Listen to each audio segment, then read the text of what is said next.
우리 앞뒤 좌우 계신 분들과 좀 인사했으면 좋겠습니다. 이제 이번 주 지나면 새해가 되는데 우리 앞뒤 좌우 분들에게 좀 이렇게 인사해 주시면 좋겠습니다. 새해에 하나님의 축복이 충만하시길 바랍니다. 이렇게 활짝 웃으시면서 축복으로 좀 인사해 주셨으면 좋겠습니다. 새해 하나님의 축복이 충만하시길 바랍니다. 한 번 더 하시죠. 새해 하나님의 축복이 충만하시길 바랍니다. 네.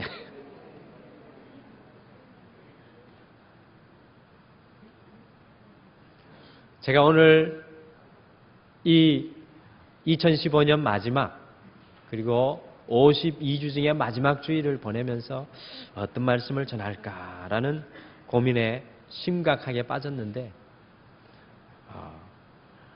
2014년도에 우리 나누었던 마지막 그 말씀이 다시 한 번 더 제 마음속에 감동으로 이렇게 다가왔습니다. 그래서 오늘은 그 비슷한 형태의 말씀으로 오늘 여러분들과 말씀을 이 마지막 날 나누기를 원합니다. 지난번에도 한번 제가 나눈 적이 있는 부부의 고백입니다. 우리 부부가 인생을 살다가 보면은요, 때로는 힘겨운 일을 만날 때가 있습니다. 남편들은 살다가 너무 힘에 겨울 때면 지갑에 있는 아내의 사진을 꺼내본다고 합니다. 그리고 이렇게 말하며 용기를 얻는다고 합니다. 내가 이 사람과도 살고 있는데 세상에 못할 일이 어디 있겠나. 마찬가지로 아내들도 살다가 힘이 들 때면 지갑에 있는 남편의 사진을 꺼내본답니다. 아내들은 어떤 생각을 하며 용기를 낼까요? 내가 이것도 사람 만들었는데 세상에 못할 일이 어디 있겠나. 이것도라는 말에 시험 들지 않으셨으면 좋겠습니다. 어느 부인의 이야기고요. 우리 등마루에 이렇게 말하시는 분은 한 분도 없습니다. 내가 이 사람도 사람을 만들었는데 세상에 못할 일이 어디 있겠나. 웃으신 분들께서는 다들 이 이야기에 진하게 공감하시는 분들이신 줄 믿습니다. 늘 우스갯소리인 거 아시죠? 창세기 1장과 2장의 말씀처럼 남편들에게 허락하신 하나님의 가장 큰 선물 중에 하나는 아내이며 아내에게 허락하신 가장 큰 선물 중에 하나가 바로 남편입니다. 그래서 저는 우리 등마루에 다른 어떤 것보다도 이와 같은 가정의 따뜻함, 가정의 아름다움이 묻어나고 그리고 충만한 교회가 되기를 간절히 축원합니다. 오늘은 2015년 을미년 청량해 52번째 주일인 한 해의 마지막 주일입니다. 이 마지막 주일에 하나님께 함께 예배하기 위해서 이 하나님의 전인 이 등마루교회에 함께 하신 모든 분들을 환영하고 축복합니다. 오늘 이 시간은 여러분들이 이 한 해를 주님 앞에 마무리할 수 있도록 사람 앞에서 서신 것이 아니라 바로 우리 하나님 앞에서 서신 줄 믿습니다. 시간의 박물관이라는 책에 움베르토 에코라는 작가는 세상의 모든 피조물들 중에 유일하게 인간만이 시간의 흐름을 재고 거기에 의미를 부여하고 정리하며 매듭을 짓는다라고 이야기를 하였습니다. 이렇게 인간이 시간의 의미를 부여하고 정리하는 것은 아주 중요한 일입니다. 우리가 바느질을 하거나 예전에 어르신들이 새끼를 꼬거나 또 우리 여자분들이 뜨개질을 할 때 마지막 매듭을 제대로 지어 놓으시지 않으면 자칫 이전의 모든 수고가 물거품이 쉽게 되어버리는 것을 우리가 발견합니다. 이와 마찬가지로 하나님께서 우리 인생에 허락하신 2015년의 마지막 한 주를 신앙으로 잘 매듭을 짓는 것은 굉장히 중요한 일이라고 저는 생각합니다. 오늘부터 우리가 2016년이 시작되는 이 한 주, 우리 신앙인들에게는 참으로 소중하고 귀한 시간이라고 생각을 합니다.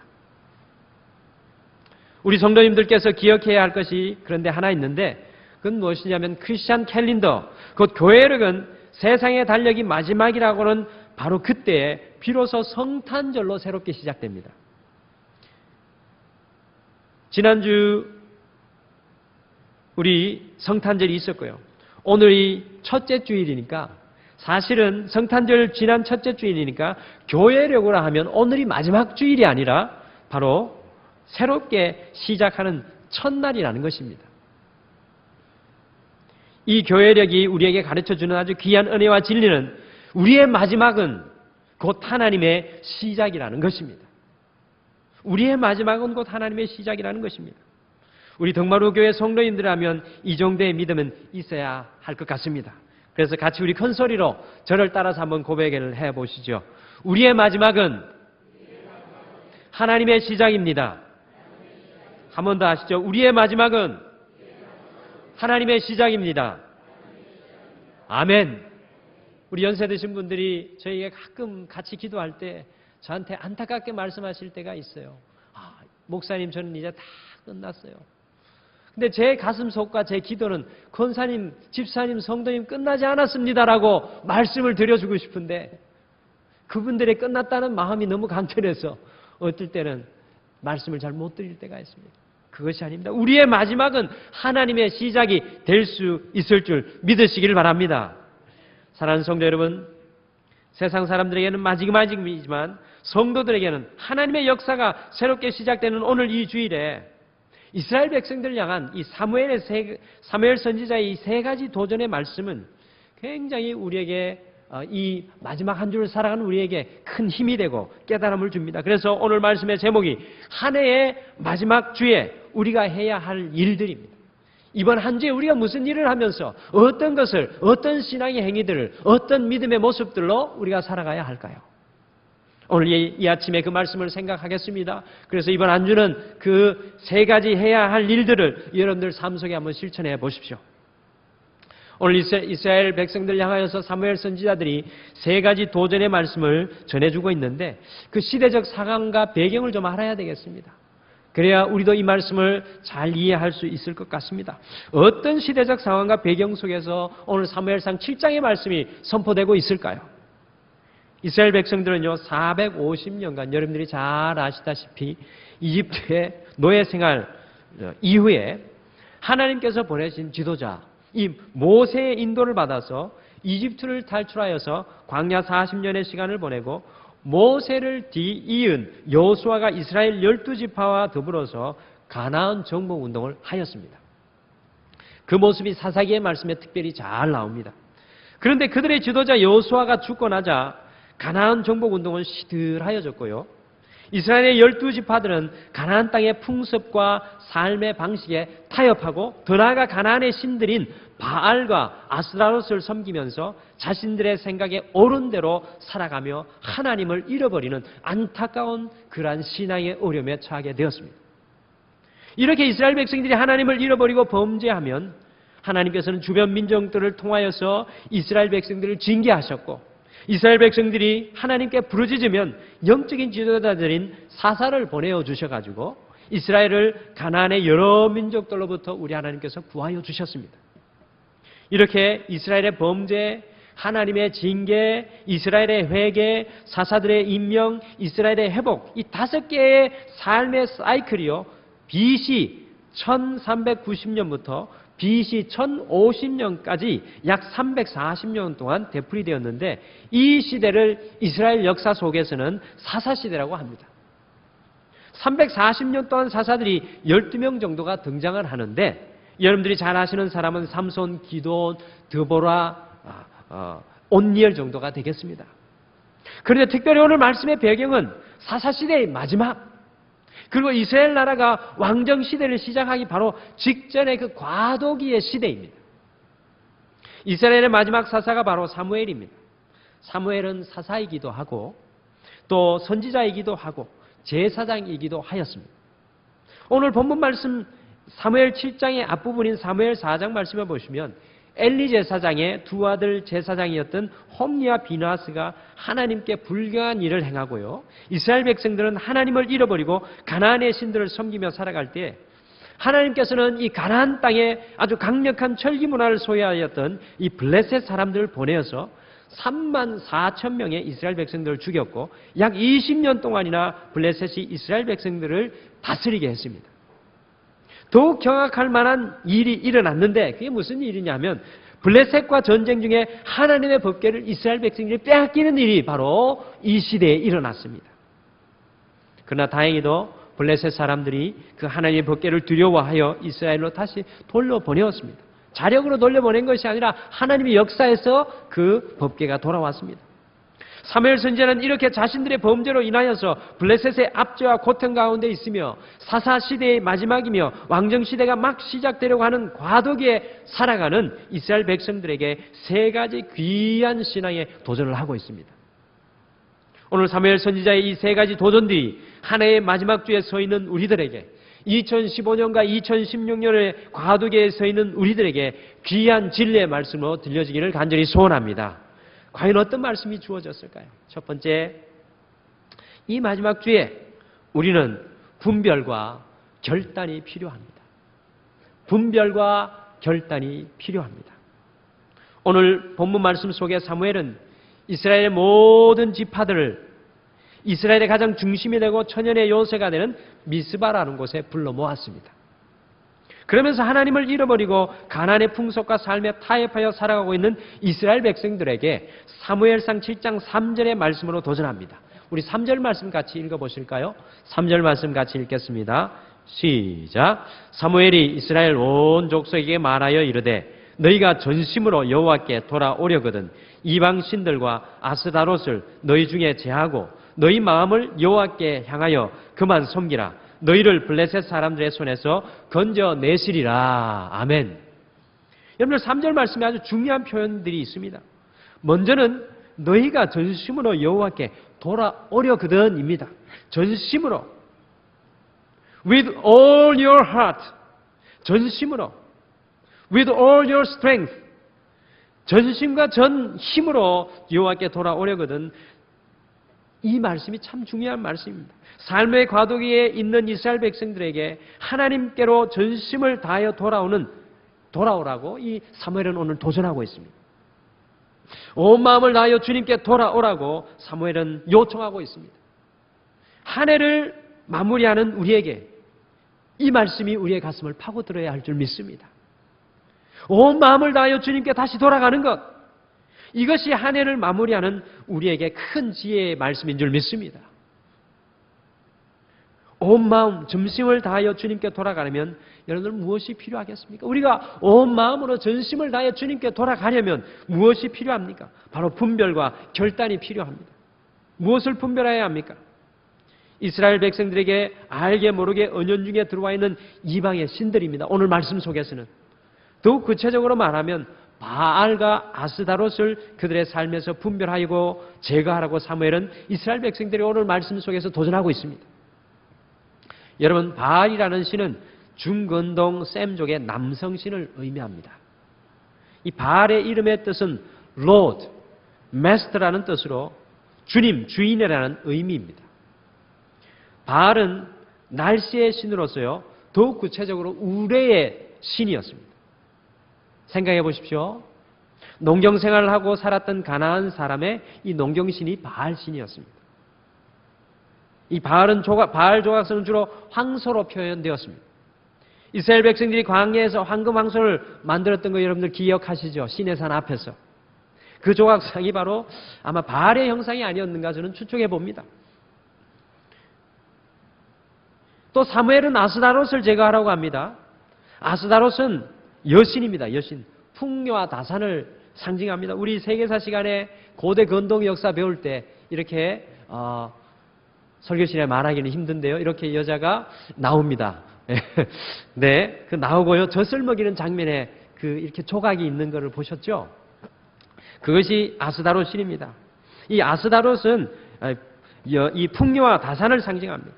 풍요와 다산을 상징하였기에 아스다롯에게 제사를 드릴 때 아주 난잡한 성적 행위들이 아스다롯 신전에서 이루어졌고요. 역시 아스다롯 또한 가나안의 토착 농경신 중에 하나였습니다. 바알과 아스다롯 신전에서는 심지어 아이들을 제물로 드리는 그런 예배 행위까지 있었습니다. 이스라엘 백성들이 40년간의 긴 광야 유랑 생활을 마치고 가나안 땅에서 이제 농사를 지으면서 살아야 했습니다. 그때 제일 먼저 이스라엘 백성들의 마음을 딱 사로잡은 것이 무엇이겠습니까?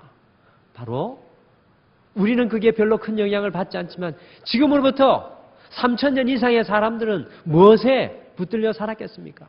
신들이죠. 바로 농사를 지어야 하니까 가나안 땅의 농경 신들이 이스라엘 백성들의 마음을 사로잡았습니다. 다산의 신이었으며 날신의 신이었던 바알과 아수다롯이 이스라엘 백성들의 마음을 사로잡았습니다. 농사를 지으며 가나안을 정착하려고 하니까 제일 먼저 이방의 농경신들이 그들의 마음을 빼앗아갔던 것입니다. 하나님이 아니라 이방의 신들이 이스라엘 백성들의 삶의 중심이 되고 주인이 되어 버렸습니다. 오늘 사무엘 선지자는 이와 같이 이스라엘 백성들에게 은연중에 들어와 있는 이방 신들을 분별하라고 오늘 요청하고 있습니다. 그리고 제거하기를 결단하라고 요청합니다. 그들의 삶을 잘못 이끌어가는 삶의 중심들을 분별하라고 오늘 이스라엘 백성들에게 도전하고 있습니다. 사랑하는 성도 여러분, 2015년 우리의 삶을 돌아보며 한 해의 마지막에 서 있는 우리 또한 분별해야 할 줄 믿습니다. 우리의 삶이 과연 무엇 아래 놓여 있는지, 우리의 삶의 주인의 자리에 무엇이 올라가 있는지 우리는 분별해야 될 줄 믿습니다. 하나님께서 우리에게 주신 이 마지막 주간, 우리가 해야 될 가장 중요한 일이 바로 그 일이라는 것입니다.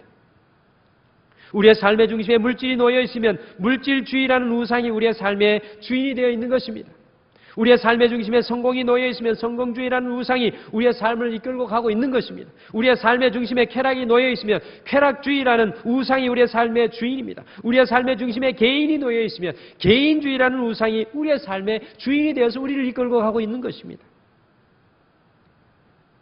그리스도인의 삶은 끊임없이 분별하는 삶입니다. 끊임없이 우리의 삶의 중심에 무엇이 있는지 분별하는 것을 멈춰서는 안 됩니다. 온전치 못한 것이 우리의 삶의 중심에 놓여 있다면 그것을 제거하고 제거하기를 결단하는 삶이 우리 그리스도인의 삶입니다. 우리의 삶의 중심에 무엇이 있는지를 분별할 뿐만 아니라 분별된 악한 것들을 제거하고 다시금 우리의 마음을 여호와께로 향하고 주님만이 주인 되는 삶을 살아갈 것을 결단하라고 오늘 사무엘은 이스라엘 백성들에게 도전하고 있는 것입니다. 워렌 위어스비라는 목사님이 다음과 같이 고백하였습니다. 마음속에 있는 우상은 성전 안에 있는 우상보다 훨씬 더 위험한 것이다. 마음속에 있는 우상은 성전 안에 있는 우상보다 훨씬 더 위험한 것이다. 왜 그렇습니까? 우리의 마음속에 있는 우상은 우리의 삶의 전체를 무너뜨리는 것이기 때문에 그렇습니다. 그렇기 때문에 이번 한 주 우리는 분별하는 삶의 모습이 있어야 합니다. 종교개혁자 마르틴 루터는 이와 같이 말합니다. 당신이 마음이 붙들려 있는 것이 바로 당신의 신이다. 당신의 마음이 붙들려 있는 것이 바로 당신의 신이다. 사랑하는 성도 여러분, 우리의 마음이 무엇에 붙들려져 있습니까? 한 해의 마지막인 이 주에 우리의 삶이 어디에 붙들려 있는지 우리는 분별을 해야겠습니다. 그것이 우리에게 우상이 되는 것이라면 그것을 제거하고 하나님께로만 우리의 마음을 다시 향하고 주님만을 섬기기를 결단하는 도전이 우리에게 필요할 줄 믿습니다. 얼마 남지 않은 2015년 마지막 날들을 우리의 삶을 분별하고 하나님 앞에 새로운 믿음의 결단을 하는 시간으로 삼는 우리 모두가 되기를 간절히 축원합니다. 우리의 삶 속에 이러한 분별과 결단이 온전히 이루어지지 않을 때에는 언제가 제가 한번 말씀드렸던 미국의 나이아가라 폭포에서 가끔 일어나는 어이없는 일이 우리에게도 일어날 수 있습니다. 미국 나이아가라 폭포에 가면 가끔 그 힘차게 하늘을 솟구쳐 오르는 독수리들이 폭포에 떨어져 죽어 있는 것이 발견된다고 합니다. 도대체 그 이유가 무엇이겠습니까?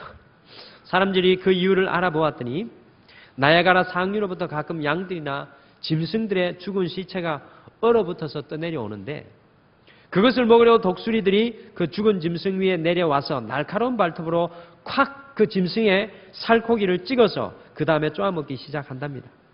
그런데 점점 더 이 짐승의 시체가 폭포 아래로 떠내려와서 폭포 아래로 떨어지게 되는데 독수리의 발톱이 그 짐승의 살에 아주 꽁꽁 얼어붙어 버려서 이 짐승이 폭포로 떨어질 때 독수리가 아무리 날아오려고 애를 써도 날아오르지 못하고 그 폭포의 청길 및 낭떠러지에 떨어져서 그곳에서 즉사한다는 것입니다. 우리의 삶 속에서도 우리의 삶의 자리에 놓여있는 세상 것들이 분별되어지지 않고 그것을 제거하지 않으면 결국에는 우리의 인생 속에서도 뼈아픈 대가를 치를 수밖에 없다는 것입니다. 그러므로 우리의 삶 가운데 이 2015년 보내며 분별하는 내 마음속에 뭐가 있으며 우리의 삶 가운데 뭐가 지배하고 내가 무엇에 붙들려 있는지 분별하는 그리고 그것을 제거하기를 결단하는 이 삶의 모습이 참으로 중요한 것입니다. 이번 한 주 주님 앞에 기도의 무릎을 꿇으시면서, 이번 한 주 말씀 앞에 엎드리면서, 이번 한 주 많은 사람들과 만나면서 이야기하면서 여러분 안에 무엇이 있는지, 여러분이 무엇에 붙들려 살아가는지 분별하는 여러분들 되시기를 간절히 축원합니다. 더 나아가서 분별하고 찾아낸 것들, 온전치 못한 것들은 제거하기를 결단하는 우리 사랑하는 모든 성도님들 되기를 간절히 축원합니다.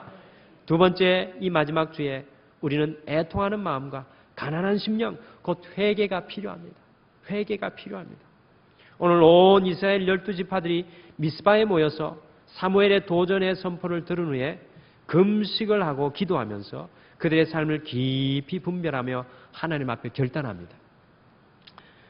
그러니 자연적으로 따라오는 행위가 있습니다. 분별하고 결단하면 자연적으로 신앙 속에서 따라오는 행위가 있는데, 그것은 바로 이스라엘 백성들의 마음이 주님 앞에 깨어지는 것이었어요. 여러분들 잘 기억하십시오. 여러분들 주님 앞에 아주 깊게 묵상하며 여러분들의 삶을 분별하고 여러분의 삶 가운데 온전치 못한 것들을 발견하고 그것을 제거하기를 소원하면 자연적으로 따라 나오는 신앙의 행위는 바로 여러분의 마음이 주님 앞에 깨어지는 것입니다.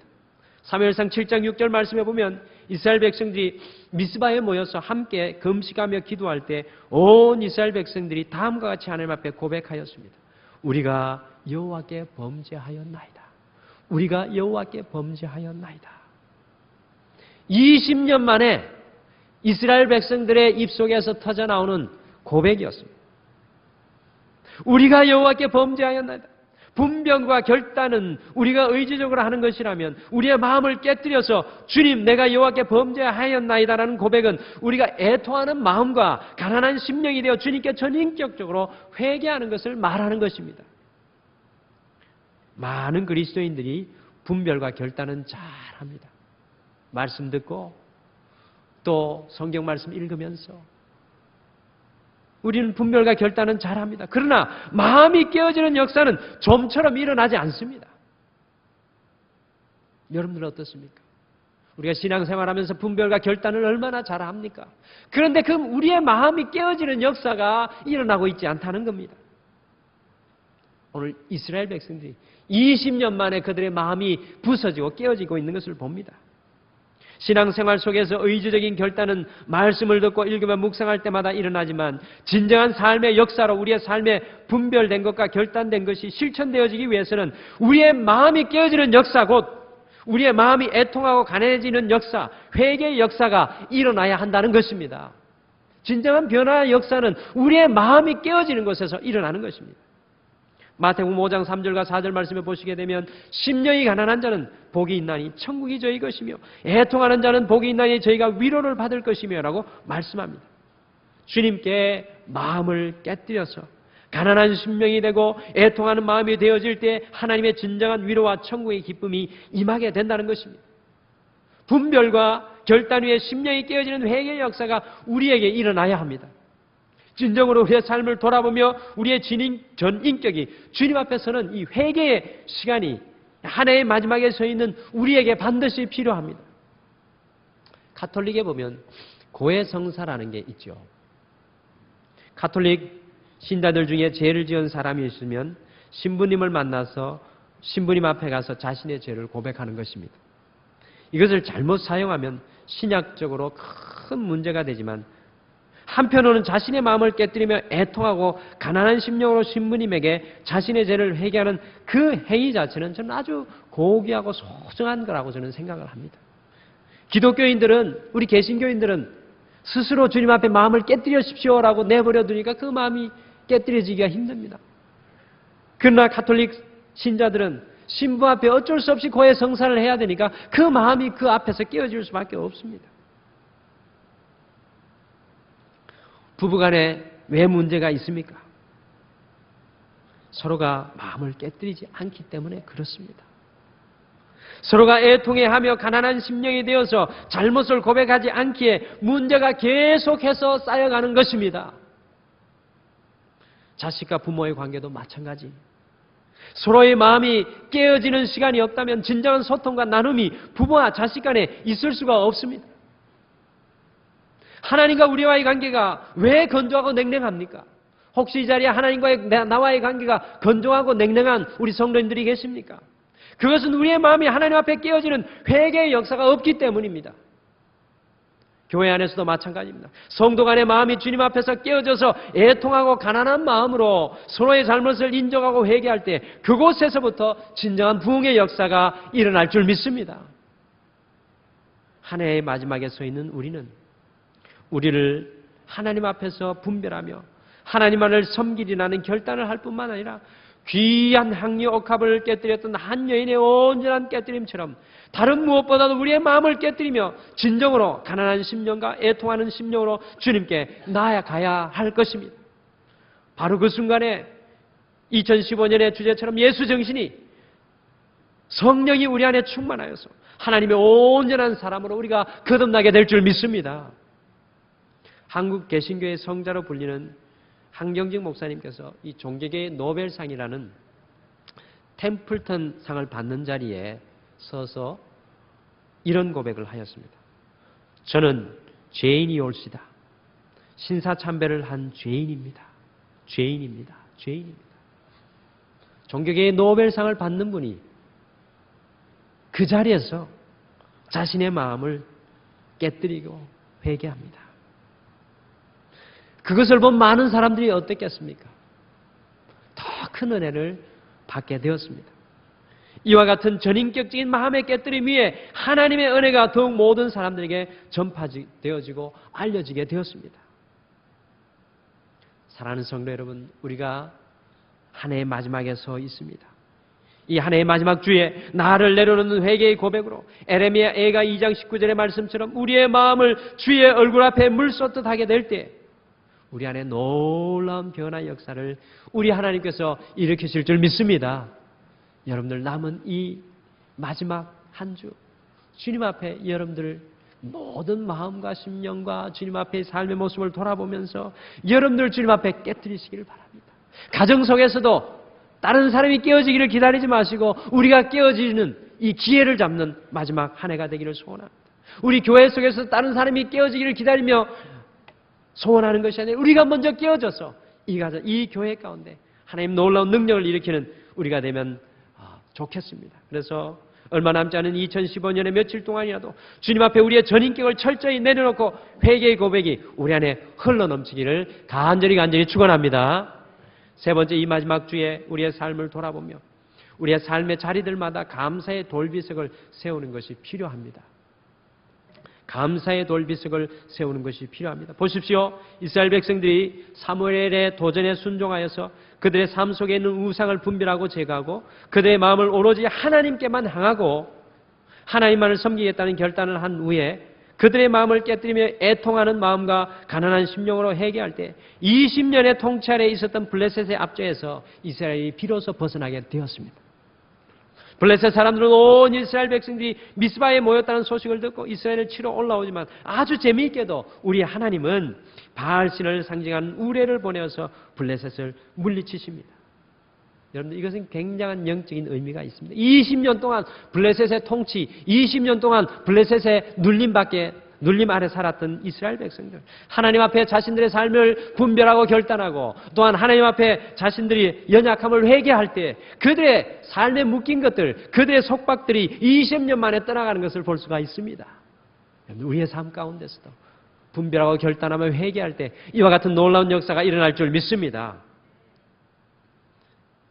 이렇게 이스라엘 백성들이 블레셋을 무찌른 후에 오늘 성경 말씀 12절 말씀에 보니 사무엘이 정은의 돌을 취하여서 미스바와 센 사이에 세웁니다.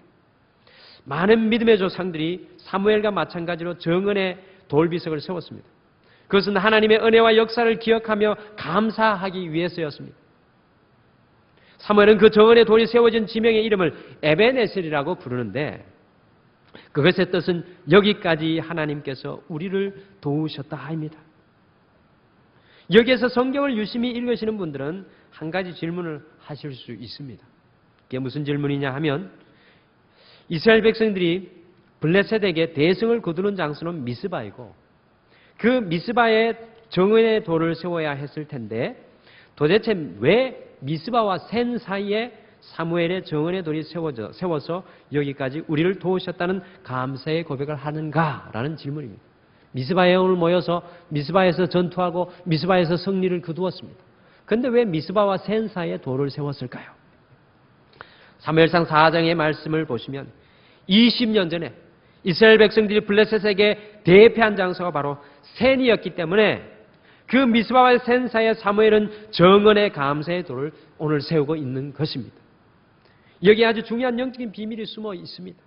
사무엘은 이스라엘 백성들에게 도전합니다. 이스라엘 백성들이 하나님께 돌아와서 미스바에서 승리한 사건만을 기억하며 감사하지 말라는 것입니다. 우리는 하나님 앞에 감사할 때 승리한 사건만 떠올립니다.